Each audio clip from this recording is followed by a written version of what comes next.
Alors, bonsoir à toutes, bonsoir à tous. On a un garçon qui est là. Bonjour Jordan, merci d'être là. Merci aux filles d'être là. Marie-Michel, Marie-Lou, Joanie, Chantal, Manon et puis Langlois. Je ne connais pas ton prénom. Voilà. Merci d'être là parmi nous ce soir. Je me présente, je suis Teguen Gadet, je suis professeur à l'UQAM, au département des sciences de l'activité physique. Je suis aussi le co-titulaire d'une chaire UNESCO qui s'appelle Sport pour le développement, la paix et l'environnement, avec ma formidable équipe dont Holly McIntyre fait partie, puis c'est elle qui va vous présenter donc le webinaire de ce soir. Nous avons monté des webinaires avec l'idée de vous former en tout cas de vous donner tout un ensemble de pistes de réflexion sur l'enseignement et la pédagogie en contexte extérieur, donc la pédagogie extérieure. Oli, peut-être aller à la diapo 3, je vais présenter tout de suite le projet, puis par la suite, je te laisserai te présenter si ça te va. Voilà, le mandat qui nous a été demandé par le ministère dans ces webinaires, c'est de donc, vous présenter tout un ensemble de séries de thématiques en lien avec la pédagogie extérieure, avec l'objectif de vous donner des pistes de réflexion, mais aussi tout un ensemble d'outils pour intervenir en lien avec la pédagogie extérieure. Donc, que vous soyez débutant, que vous soyez plus intermédiaire ou plus avancé, tous ces webinaires, à mon avis, peuvent être enrichissants pour vous. Puis, on a essayé de choisir tout un ensemble de thématiques qui vont aussi rejoindre tout un ensemble d'intérêts pour vous. Donc, la semaine dernière, on avait le premier webinaire qui portait sur les technologies et leur utilisation en pédagogie extérieure, qui était présenté par Charlotte Hubner, une autre de nos collègues. Il sera bientôt disponible sur la chaîne YouTube. On vous le partagera dès que ce sera le cas. Il y a 3 webinaires qui sont offerts cet automne. Donc, ce soir, c'est le deuxième qui est offert par Holly McIntyre. Et puis, il y en aura un troisième qui sera offert par Laurence Couture-Willemy, qui sera offert vers novembre, fin novembre, sur une autre thématique encore. Donc, ça fera 3 webinaires qu'on vous offrira pour cette session d'automne, puis on en offrira 3 autres sur 3 thématiques différentes en lien avec la pédagogie extérieure pour la session d'hiver. Donc, vous pouvez vous inscrire dès à présent, vous pouvez venir ou réécouter ces enregistrements par la suite, il y a pas de souci. Ces projets sont financés par le ministère de l'Éducation et de l'Enseignement supérieur et du ministère de la Santé également, avec l'objectif en fait de proposer des alternatives euh, à trouver des pistes de solutions en fait pour résoudre les problèmes au niveau de la santé mentale notamment, qui ont eu lieu suite à la pandémie de Covid-19. Donc, une des pistes d'action, c'était de promouvoir davantage la pédagogie extérieure, d'aller davantage à l'extérieur. Donc, merci au ministère de nous appuyer là-dedans. Évidemment, on est aussi appuyé par l'UQAM, l'institution dans laquelle ce projet a lieu, et puis par la chaire UNESCO dont je vous ai parlé. Sur ce, je vous souhaite un bon webinaire. Je vais céder la parole à Oli. Je me tais et je vous souhaite une bonne présentation, un bon webinaire à tous et à toutes. Bonne soirée. Merci, Tagwen. Bonsoir tout le monde. Merci, Tagwen, pour l'introduction de la série de webinaires. Je voulais juste mentionner quelques trucs pour le bon fonctionnement de la soirée. Juste de garder vos micros fermés comme ils le sont présentement. Puis on aura une période de questions et de discussions à la fin vers 7 heures. Ça va être le moment d'ouvrir les micros. Comme vous savez probablement, l'enregistrement est déjà parti. Donc, ce webinaire est enregistré. Il va être diffusé sur YouTube bientôt. Alors, si vous ne souhaitez pas être dans la vidéo, juste de garder vos caméras fermées. Euh, mais je pense que ça va seulement enregistrer les personnes qui parlent de toute manière. Je me présente, je m'appelle Holly McIntyre. J'enseigne l'éducation physique présentement au Collège Vanier à Montréal. J'enseigne aussi dans le programme dans l'AEC Écoéducation par la nature au Cégep de Rivière-du-Loup. Donc, j'enseigne plusieurs choses. J'ai déjà aussi enseigné le tourisme d'aventure au Cégep de la Gaspésie et des îles. Ça, depuis pendant 12 ans, j'ai enseigné là-bas. Puis j'ai étudié en éducation par le plein air, puis aussi en thérapie du sport. Puis j'ai fait ma maîtrise en éducation dernièrement. Mon sujet de recherche, c'était exactement ce que je vais vous présenter ce soir. C'était l'apprentissage en plein air et le bien-être du personnel enseignant. Alors, c'est un peu ça mon parcours. Puis dernièrement, je suis aussi chargée de cours à l'UQAM, un cours sur la pédagogie extérieure en petite enfance. Et je collabore avec Tegwin et Joanie qui est présente avec nous ce soir. Puis je ne sais pas qui d'autre qui est présent. Fait que, avec plein de beaux mondes. Super enchantée par ce projet de webinaire. Et donc, commençons. Qu'est-ce qu'on va faire ce soir? Euh, Premièrement, je vais déplacer ça. C'est bon. Pour bien se comprendre, je vais commencer avec des définitions et des conceptions du bien-être de quelques perspectives différentes. Ensuite, je vous présenterai pourquoi les enseignants en bénéficient lorsque la pédagogie extérieure fait partie de leurs approches. Je discuterai également des bienfaits sur les étudiants. Et pour finir, j'ai quelques exemples inspirants à vous présenter. Une période de questions, comme j'ai dit, et de discussion aura lieu à la fin. Notez vos questions, puis on aura le temps de revenir à ces questions-là à la fin. Le bien-être, c'est quoi? Euh, on a plusieurs définitions ou conceptualisations du bien-être. Euh, Si on part du début, surtout il y a longtemps, longtemps, et à ce jour, les Premières Nations ont une conception du bien-être qui est très holistique. Dans l'Ouest, surtout, les Cris des Plaines, les Blackfoot utilisent ce qu'on appelle la roue de la médecine euh, pour comprendre le monde et pour comprendre notre place dans le monde, sur la Terre. Une chose il utilise la roue de la médecine pour comprendre la santé. C'est divisé en quatre parties, ce qui veut dire que notre santé n'est pas seulement la santé physique, mais c'est une composition de la santé mentale, la santé spirituelle, la santé émotive et physique aussi. Fait que c'est toutes les dimensions qui doivent être en santé afin de retrouver du bien-être et être en santé globalement. Euh, Aussi, c'est très reconnu chez les Premières Nations, un peu partout dans le monde, que nous faisons partie de la nature. Et donc, en se reconnaissant comme faisant partie de la nature, on peut être bien, on peut être intégral. Euh, ça, tu sais, la roue de la médecine, c'est une conceptualisation du bien-être qui me parle beaucoup, mais aussi d'une manière plus occidentale, on peut utiliser une roue similaire à ça. Souvent, on utilise ça dans nos cours d'éducation physique, les dimensions de la santé. Puis c'est divisé parfois en 6 dimensions ou plus qui inclut plusieurs dimensions comme la santé physique, mais aussi la santé mentale, émotionnelle, spirituelle, sociale, et un sixième qui change selon la personne qui présente ça. Professionnel, ça peut être environnemental, ça peut être financière. Il y a plusieurs dimensions de la santé. Le but ici, je pense que c'est de reconnaître que la santé et le bien-être sont multidimensionnels et sont composés de plusieurs éléments. Ce n'est pas seulement la santé physique. Donc, le bien-être est multidimensionnel.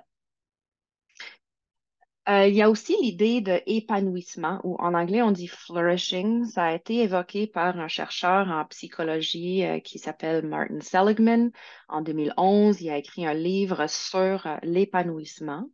Euh, c'est une façon de voir aussi, de concevoir le bien-être. Selon Seligman, plusieurs éléments, encore une fois, contribuent à notre épanouissement ou notre bien-être. Ça fait partie un peu des théories sur la psychologie positive. Donc, la psychologie qui étudie comment être bien et non qu'est-ce qui ne va pas. OK? Fait que la psychologie positive. Selon Seligman, afin de vivre l'épanouissement, on doit vivre des émotions positives telles que la joie, l'espoir, la fierté, etc. L'engagement dans ce qu'on fait est aussi essentiel à notre épanouissement. Cela peut être dans notre milieu de travail ou par le biais de nos passe-temps ou dans la famille ou idéalement dans toutes les sphères de nos vies. Les relations personnelles de qualité contribuent énormément aussi à l'épanouissement. Nous avons également besoin de trouver un sens dans les choses que nous faisons, par exemple notre profession. Pour les enseignants comme pour le personnel associé à l'enseignement, il est très important de continuer à trouver un sens dans l'enseignement, d'avoir de bonnes relations avec nos étudiants et nos collègues, et aussi de se sentir engagé dans notre enseignement. Des sentiments d'accomplissement vont aussi contribuer au bien-être global ou à l'épanouissement. Et enfin, la vitalité fait référence à notre état physique, d'être actif, de bien manger, dormir, être en santé, ne pas avoir des microbes, etc. Fait que ça, c'est un autre modèle qui a influencé beaucoup ma compréhension du bien-être. Donc, assez clair que le bien-être comprend plusieurs dimensions et qu'il faut considérer notre vie professionnelle, les relations, les expériences d'accomplissement, l'engagement et le sens afin de trouver du bien-être, particulièrement au travail. Dr. Catherine O'Brien fait référence au travail de Seligman dans son concept de bonheur durable. Le bonheur durable étant un bonheur qui contribue au bien-être de l'individu, de la communauté ou de la planète sans exploiter d'autres personnes, l'environnement ou les générations futures.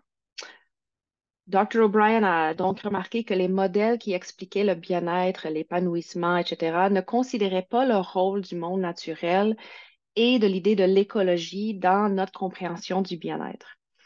Peut-on être vraiment bien sans considérer notre impact sur le monde naturel et sans considérer les générations futures? C'est une question qu'elle se posait. Et comment est-ce que notre bien-être est vraiment connecté avec le monde naturel? Par exemple, si j'aime faire du vélo, puis ça contribue à mon bonheur, c'est super, c'est bien. Mais quel est l'impact de mon activité de vélo sur le monde naturel, sur la planète, sur les autres personnes? Est-ce que j'achète plein de matériel pour mon vélo? Est-ce que j'achète un nouveau vélo à tous les 2 ans quand ils sont en spécial ou quand les nouveautés sortent? Euh, Est-ce que je prends mon auto pour aller faire du vélo? Alors, quel est l'impact du choix que je fais de faire du vélo? Est-ce que je peux faire du vélo puis être contente, vivre un bonheur euh, sur mon vélo sans avoir un impact négatif sur la planète, sur les autres personnes et sur les générations futures? Ben, la réponse est oui. Mais ça, c'est l'idée du bonheur durable. C'est que on veut être bien, on veut avoir du bonheur, mais ce bonheur-là ne devrait pas compromettre euh, l'habileté des autres à avoir du bien-être aussi. Et quand je parle des autres, je parle pas seulement de mes voisins, mais aussi de mes petits-enfants puis mes arrière-petits-enfants. Euh, alors, on considère que notre bien-être ne peut pas être séparé de celui du monde naturel, que nous faisons partie de la nature. Donc, quand la nature est bien, nous aussi, on peut être bien. Euh, et ça considère aussi qu'entretenir une connexion avec le monde naturel contribue à notre bien-être. Alors, ça nous encourage à choisir des activités, des aliments, des produits, etc., qui nous amènent du bonheur sans compromettre le bien-être des autres. Euh, c'est un peu ça l'idée du bonheur durable. Ça va, c'est un certificat de 24 heures, fait qu'on va plus en profondeur, bien évidemment, mais c'est un modèle qui m'inspire beaucoup. Alors, le bien-être enseignant, je vais présenter quelques différentes conceptualisations du bien-être. Euh, En fait, je viens de faire ça. Maintenant, nous allons voir comment la pédagogie extérieure peut avoir un impact positif sur le bien-être de l'enseignant. Donc, ma recherche de maîtrise était sur la pédagogie extérieure et le bien-être du personnel enseignant. Et je voulais comprendre s'il y avait un lien entre enseigner dehors et le bien-être. Et si oui, pourquoi? Vous avez probablement deviné que j'ai effectivement trouvé un lien. En général, les enseignants qui ont déclaré passer plus de temps à enseigner à l'extérieur ont également fait état d'un niveau de bien-être plus élevé, et ce, du préscolaire au milieu universitaire. Les trois grandes explications sont ici sur la diapo. Le premier, c'est les meilleures relations, les relations plus profondes avec les élèves ou les étudiants. Euh, un engagement aussi plus profond envers leur enseignement, leur sujet, engagement plus profond avec leur rôle de prof. Les enseignants disaient aussi qu'ils trouvaient davantage de sens à leur travail et que le fait d'être dehors leur a permis de passer plus de temps dans la nature, ce qui leur amenait du bien-être et du bonheur. Alors, on va explorer ces trois thèmes-là plus en profondeur. Premièrement, l'engagement et le sens que l'enseignant va ressentir dans son enseignement. Quand on sort dehors, pas toujours, mais souvent, on utilise des pédagogies authentiques telles que l'apprentissage par projet, apprentissage expérientiel, apprentissage par enquête. Ça nous pousse à changer un peu notre façon d'enseigner parce qu'on n'a pas de tableau, puis on ne peut pas juste dire les choses qu'on a à dire. Il faut qu'on fasse découvrir aux étudiants. Alors, ça permet aux étudiants de mieux connecter avec la matière et de comprendre le contexte de leurs apprentissages. Enseigner dehors, souvent, nous demande de trouver des liens avec le vrai monde, soit naturel ou bâti, et les étudiants peuvent être en action plus. Donc, l'apprentissage est différent. Souvent, les enseignants remarquent que lorsqu'ils enseignent dehors, à cause de la pédagogie, leur enseignement est davantage en congruence avec leur identité, leurs valeurs et leurs actions. Alors, on voit que cet engagement-là, ce sens-là est présent lorsqu'on amène notre enseignement dehors. Et ça contribue à notre bien-être. Les relations et l'enseignement extérieur. Alors, on a vu que les relations jouaient un rôle dans l'épanouissement. Et les enseignants qui enseignent dehors constatent que cette pédagogie leur permet d'établir de meilleures relations avec leurs étudiants. Dehors, on vit tous dans les mêmes éléments, des fois la météo difficile ou peut-être une côte à pic à monter ensemble. Alors, on vit les mêmes éléments, on vit les mêmes défis. L'hiérarchie traditionnelle aussi est changée, même brisée. OK? On n'a pas le prof devant la classe, puis tout le monde face au prof. Cette hiérarchie-là dans l'espace est brisée. On est tous ensemble par terre dehors. Euh, et donc, les relations ont l'opportunité de changer. L'autre chose qui contribue à ce développement-là de relations, c'est que nous avons l'opportunité de voir l'autrui sous un angle différent que dans la salle de classe. Euh, Nous vivons des expériences ensemble dehors, mais je peux aussi voir des forces chez mes étudiants que je ne verrai pas à l'intérieur. Peut-être qu'un étudiant qui ne brille pas nécessairement à l'intérieur aura des forces qui sont mises de l'avant quand on est à l'extérieur. Par exemple, un leadership fort ou une résilience qui me permet d'apprécier cet étudiant-là d'une autre façon. Donc, les relations sont améliorées par ça aussi. Puis les étudiants qui me voient à l'extérieur, aussi me voient sous un autre angle, puis ça a tendance à améliorer les relations.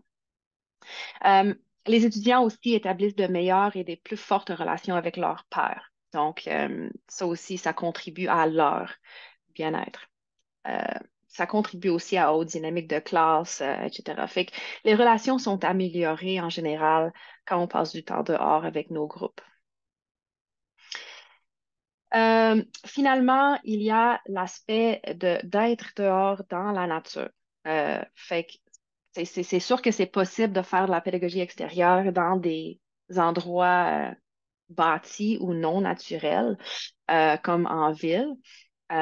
Mais cet aspect-là, quand on parle de la pédagogie extérieure, c'est vraiment l'aspect naturel qui contribue au bien-être. Donc, il y a longtemps, 1984, E.O. Wilson écrit sur la notion de la biophilie, l'idée que nous avons une affinité naturelle avec le monde naturel parce qu'on fait partie de la nature. Donc, on est naturellement attiré par la nature et qu'on a tendance à aimer la nature.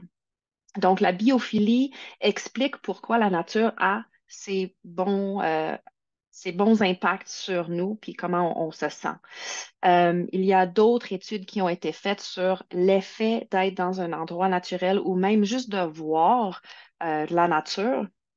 Euh, Shinrin-yoku, c'est forest bathing ou les- la pleine conscience en forêt. Puis c'est un mouvement qui a commencé au Japon puis qui est maintenant très populaire autour du monde. Puis les études ont démontré que lorsqu'on passe du temps puis on est en pleine conscience en milieu naturel, on a une réduction dans les hormones de stress qui circulent dans notre sang, puis on a aussi une baisse de tension artérielle juste d'être dans la nature puis de payer attention, là, d'être conscient de notre environnement. Il y a aussi des études qui ont montré que avoir une vue sur la nature d'une chambre d'hôpital améliorer la guérison.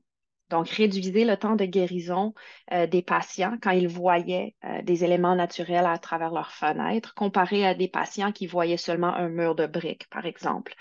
Euh, donc, il y a cet effet réparateur-là de la nature qui réduit le stress, mais qui aussi a cet effet restauratif ou réparateur.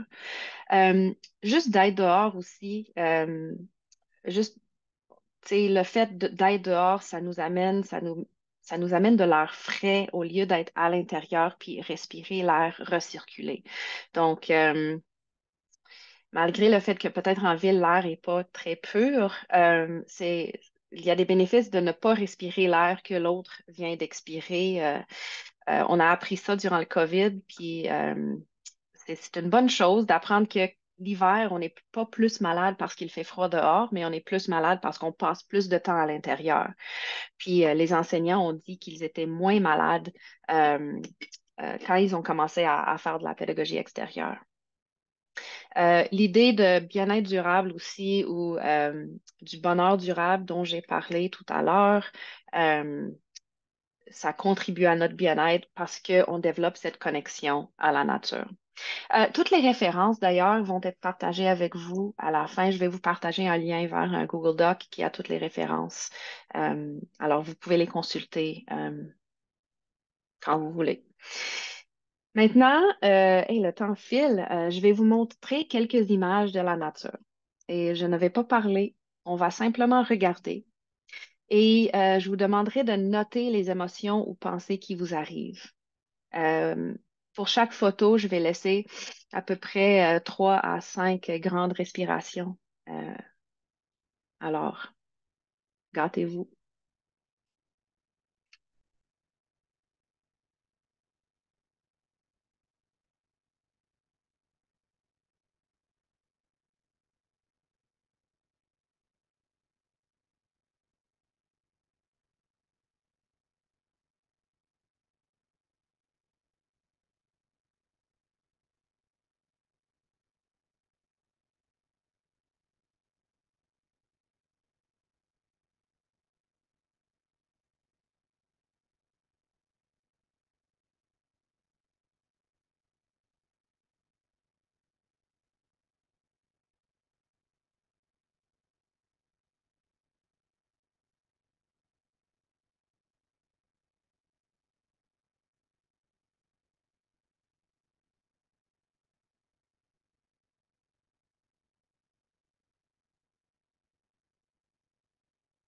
Et on est revenu en classe.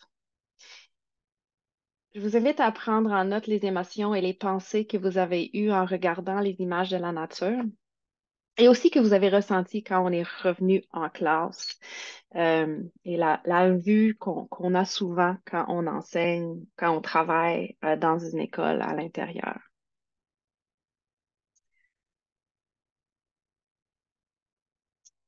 Pour terminer sur les enseignants et le bien-être, cette figure représente visuellement la manière dont les trois thèmes principaux euh, sont liés aux résultats quantitatifs que j'ai trouvés lors de ma recherche, qui disaient que les enseignants, il y avait une corrélation entre leur bien-être et leur temps passé dehors en enseignant. Donc, l'épanouissement par l'apprentissage et le plein air, les relations qui sont améliorées et les milieux naturels et le bien-être, c'est les trois thèmes qui contribuent à expliquer pourquoi ce lien existerait. Alors là, le bien-être étudiant, euh, il est important tu sais, de souligner que, juste avant de commencer avec le bien-être étudiant, là, que la connexion avec la nature est bonne pour tous. Tu sais, peu importe ce qu'on fait, on va dans la nature, ça fait du bien. Mais que l'apprentissage en plein air peut aller plus loin que le simple fait de sortir.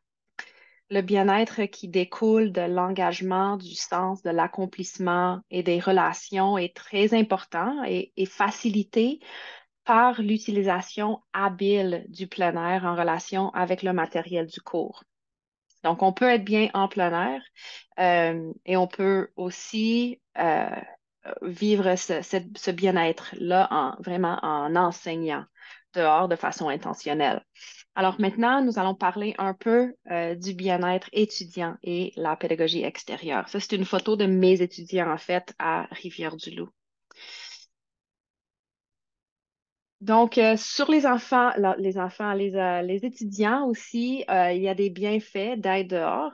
L'effet réparateur dans la nature aide à la concentration chez les adolescents et les adultes, ainsi qu'aux enfants.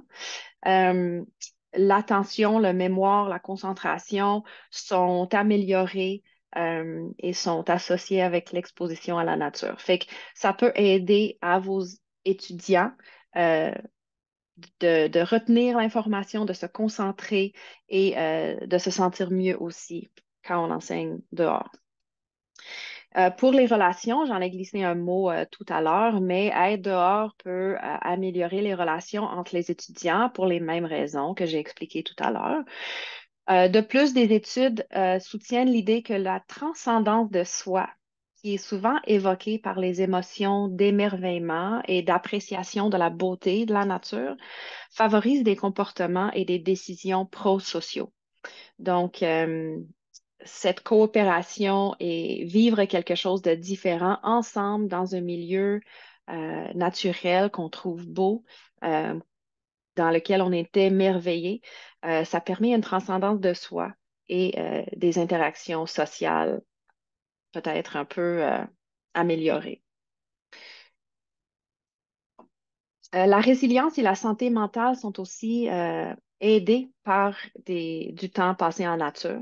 Donc, quelques études récentes ont étudié la résilience des étudiants qui ont participé à des activités d'intégration. Tu sais, au début de l'université, du collège, on a des activités d'intégration.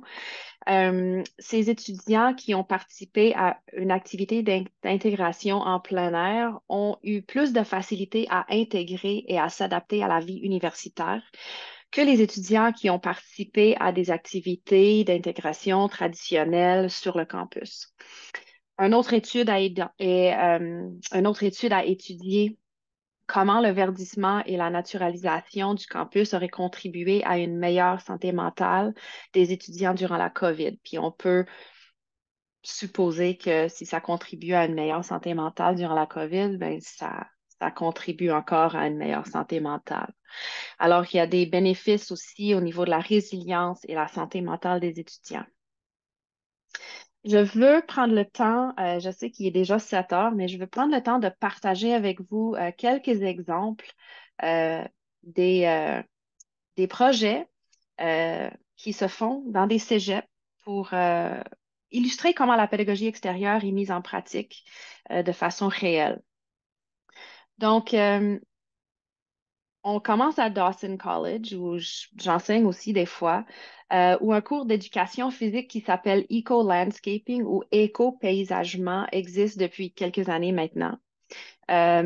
J'avais une vidéo, mais ben, regarde, je vais le jouer parce que c'est cool. C'est 1 minute. Le cours, c'est Eco-Landscaping ou éco-paysagement. Dans le cours, les étudiants réalisent des projets de paysagement sur le campus. Ces projets contribuent à améliorer la biodiversité ou à diminuer les empreintes négatives du collège. La vidéo que je vais vous faire écouter est en anglais. Il y a des sous-titres, mais les sous-titres aussi sont en anglais. Fait que désolé, mais c'est c'est comme ça. Mais c'est court, puis je pense qu'on va voir surtout comment les étudiants ont réagi et comment ils ont vécu leur expérience d'apprentissage en éducation physique. Donc, euh, I knew I was taking a gym class, and I came here and I was like blown away as to what we were doing and how much work and effort we're putting into this. Everyone seems actually passionate about what we're doing. Yeah. We're not just doing to pass the course. I just felt part of something much bigger. I think we can all say that we walked in thinking it was just a gardening class, that we were gonna pot some flowers. Yeah. This is plants actually filtering. These plants are saving whales, it's making homes, it's changing the actual temperature. Really opens my point of view and my vision of how we're supposed to treat Earth, how we're supposed to treat the insects, how we're supposed to treat everything around us. The more we did it, the more we came together, and it was so satisfying to see like the beginning and the end result to what we thought was like impossible to do. I think that's like the best feeling in the world.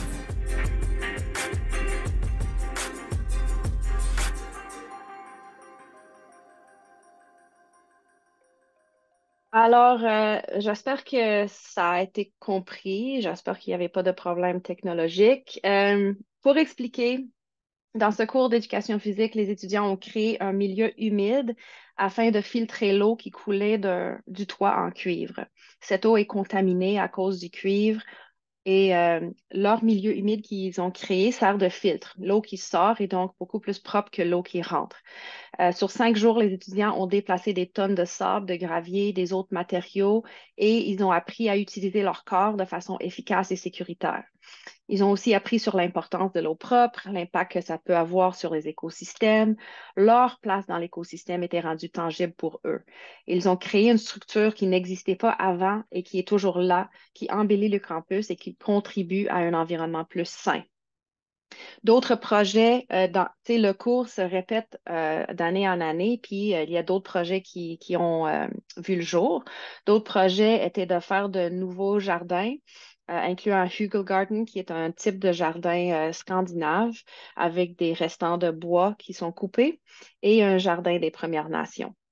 Donc, je pense qu'on voit par la vidéo et aussi juste par l'idée de ces projets que on voit vraiment l'engagement de la part des étudiants qui est beaucoup plus profond que lorsqu'on fait de l'éducation physique traditionnelle, je peux vous le dire.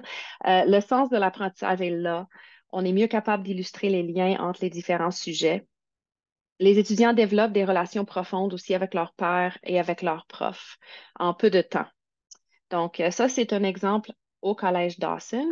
L'exemple 2 que je voulais vous montrer a lieu au Collège Vanier, où j'enseigne. Et ici, je vais vous parler des jardins sur le campus qu'on appelle un espace pédagogique vivant.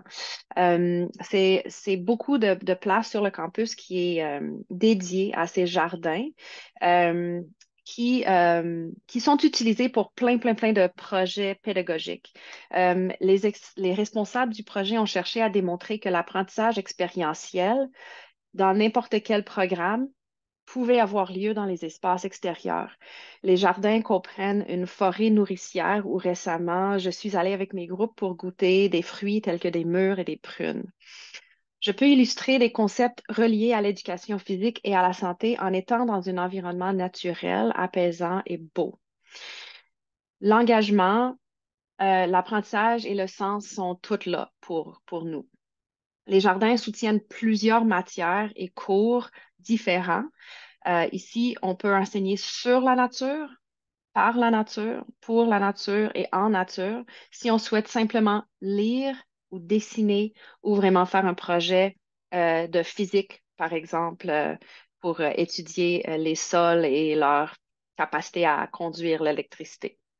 Euh, on a vu les profs enseigner l'histoire de l'art et l'art la biologie, la littérature, la physique, l'histoire, l'éducation physique, la géographie, l'anthropologie, l'éducation à l'enfance et plein d'autres encore. Et aussi, le programme Tremplin Deck a aussi eu lieu parfois dans les jardins. Donc, ça, c'est un autre projet qui a lieu à Ville-Saint-Laurent, ici à Montréal. Alors, en conclusion, je n'ai pas trop dépassé. J'espère que vous sortez ce soir avec des idées ou même des questionnements sur comment vous pourriez expérimenter la pédagogie extérieure dans votre enseignement. Je pense que ce que j'ai essayé d'expliquer ce soir, c'est que l'apprentissage en plein air est possible en enseignement supérieur et contribue au bien-être de l'enseignant et de l'étudiant. Il y a plusieurs façons de l'intégrer. Et ça contribue à l'apprentissage, aux relations, à l'épanouissement et à la santé physique de tout le monde qui est impliqué. Alors, euh, j'espère que vous ressentez un peu l'étincelle d'essayer ou de continuer à expérimenter la pédagogie extérieure avec vos étudiants. Euh, pour ce qui est des ressources et références, euh, voici ce que je vais partager avec vous. Alors, c'est un document ici qui a certains liens, mais surtout des références. Merci tout le monde. Bon enseignement extérieur, puis profitez des beaux paysages qui nous entourent. Merci, Tagwen. Bonne soirée à Merci, tous. bonne Bye bye. soirée.